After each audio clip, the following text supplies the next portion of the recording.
नमस्कार दोस्तों, मैं हूं योगेंद्र सिंह। आज क्राइम से जुड़ी हुई एक और दिलचस्प कहानी को लेकर आप सबके बीच फिर से हाजिर हूं। दोस्तों, कहानियों का सिलसिला बदस्तूर यूं ही जारी रहेगा।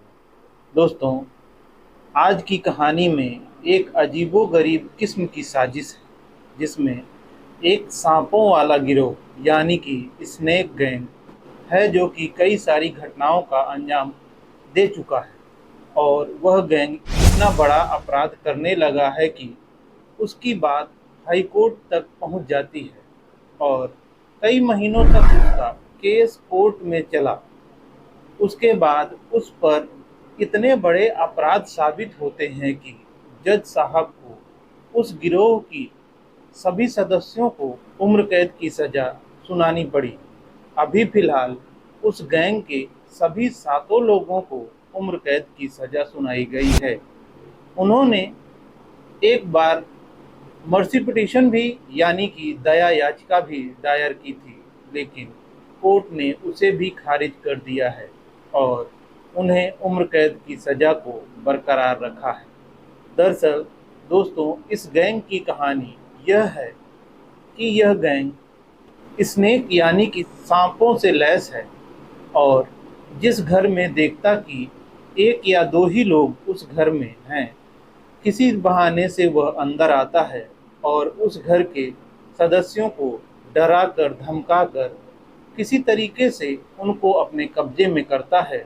और तब पर भी नहीं मानते तो उनके ऊपर जिंदा सांप फेंक देते हैं, ताकि बड़े बूढ़े बच्चे या औरतें तो इस तरह के यानी कि सांपों से अपनी जान बचाने के लिए घबरा कर भागती हैं और इसी तरीके से उन महिलाओं बच्चों के साथ यौन शोषण भी करते हैं और घर में जो भी सामान है उनको चोरी करके लूट का भी अंजाम देते हैं।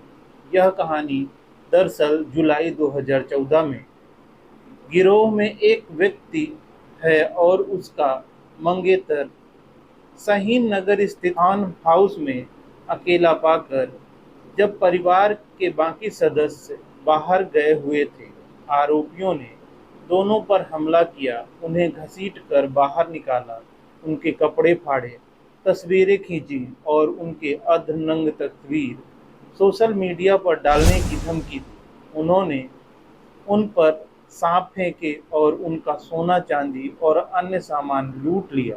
तभी इसी घर के सदस्य घर पर आ जाते हैं और ऐसी वारदात को देखते हुए वे तुरंत पुलिस में जाकर एफआईआर दर्ज कराते हैं। एफआईआर दर्ज करने के बाद वे कोर्ट पहुंच जाते हैं।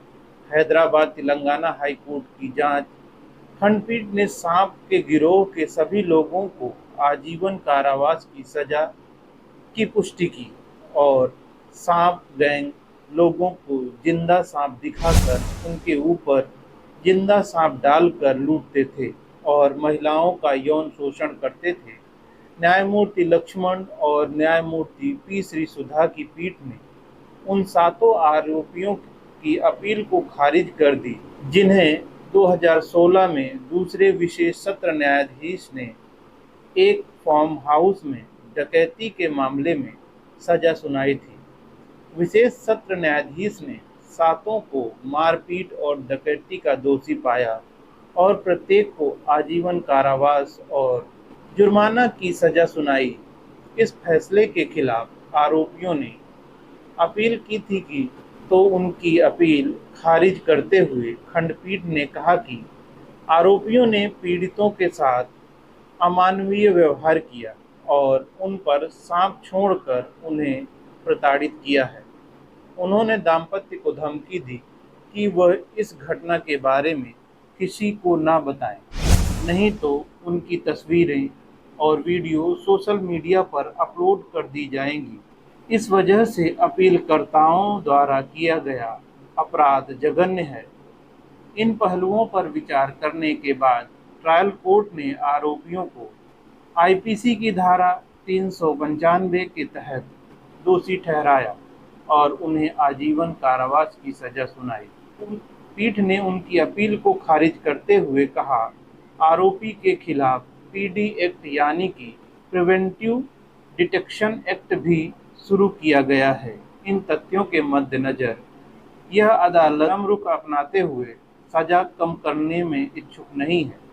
दोस्तों, यह क्राइम से जुड़ी हुई कहानी सुनकर आपको कैसा लगा, हमें कमेंट बॉक्स पर लिखकर ज़रूर बताएं।